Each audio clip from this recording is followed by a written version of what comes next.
नमस्कार मित्रों, वैदिक सनातन रहस्य में आपका स्वागत है। व्यक्ति के पूर्व जन्म के पाप और पुण्य दुर्भाग्य और भाग्य के रूप में उसके साथ चलते हैं। यदि आपका भी भाग्य आपका साथ नहीं देता, तो आप कुछ विशेष कर्म करके पूर्व जन्म के पाप को कम कर सकते हैं और अपने दुर्भाग्य को भाग्य में बदल सकते हैं। कहा जाता है कि व्यक्ति के कर्म कभी उसका पीछा नहीं छोड़ते। हमारे वर्तमान जीवन में जो कुछ भी अच्छा या बुरा घटित होता है, उसके पीछे कहीं न कहीं हमारे पूर्व जन्म के कर्म जुड़े होते हैं। पूर्व जन्म के कर्मों के आधार पर ही आपका भाग्य निर्धारित होता है। यदि आपके पिछले कर्मों में पाप की भागीदारी ज्यादा होगी, तो आपका आज का जीवन भी कष्ट में होगा और आपको दुर्भाग्य का सामना करना पड़ेगा। लेकिन परमेश्वर ने कर्म करने की शक्ति मनुष्य को हर जन्म में दी है।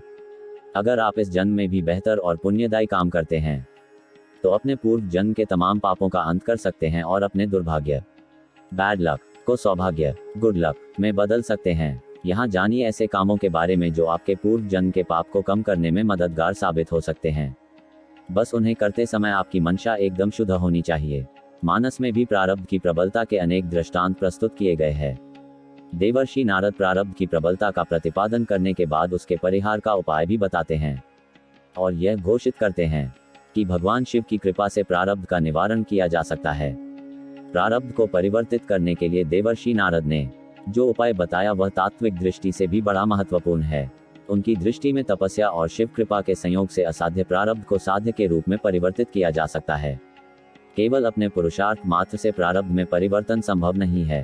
प्रारब्ध व्यक्ति के पूर्वकृत कर्मों का ही परिणाम है। एक बार जब कर्म अपने परिणाम की सृष्टि कर चुका हो, तब नवीन कर्म किसी नए शुभ परिणाम का प्रापक तो बन सकता है, किंतु प्रारब्ध के निवारण में उसकी उपयोगिता नहीं हो सकती। जैसे हत्या के अपराध में मृत्युदंड प्राप्त अपराधी किसी सत्कर्म के द्वारा मृत्युदंड से स्वयं मुक्त नहीं हो सकता, किंतु ये भी संभव है कि राष्ट्रपति अन्य विशेषताओं को दृष्टिगत रखकर अपने दया के विशेषाधिकार से उसे मुक्त कर दे। भगवान शिव सृष्टि के नियंता हैं, अतः वे साधक के तीव्र तप से द्रवित होकर उसे प्रारब्ध परिणाम से मुक्ति दिला सकते हैं। शिव विश्वास के भी घनीभूत रूप हैं। एक दिन ब्रह्मा जी कैलाश पर्वत पर पहुंच गए। वहां भगवान शंकर और पार्वती दोनों ही विराजमान थे, पर ब्रह्मा जी ने भगवान शंकर की ओर देखा तक नहीं। उन्होंने पार्वती जी को प्रणाम किया और उनसे कहने लगे, बावरो रावरो नाह भवानी, हे भवानी, मैं आपको बताना चाहता हूँ कि आपके पति भोले हैं। कैसे? ब्रह्मा जी कहने लगे, मैं प्रत्येक व्यक्ति के माथे पर उसका भाग्य लिख देता हूँ। उनमें से बहुत से ऐसे भी होते हैं जिनके मस्तक पर सुख का एक निशान भी नहीं होता, पर इनमें से जब कोई व्यक्ति जाकर शंकर जी की देहरी पर प्रणाम करता है और इससे उसके सिर पर जो थोड़ा काला निशान सा बन जाता है, तो आप जानती हैं कि आपके पति उस निशान का क्या अर्थ लगा लेते हैं।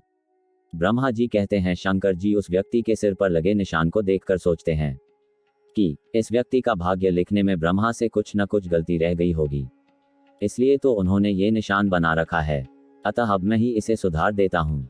फिर वह मुझसे सीधे न कहकर उस व्यक्ति के ही हाथों अपना संदेश भिजवा देते हैं। और जिन लोगों के भाग्य में मैंने जीवन भर की दरिद्रता लिखी थी, उनके लिए स्वर्ग और इंद्रलोक बनाने का आदेश प्राप्त होता है।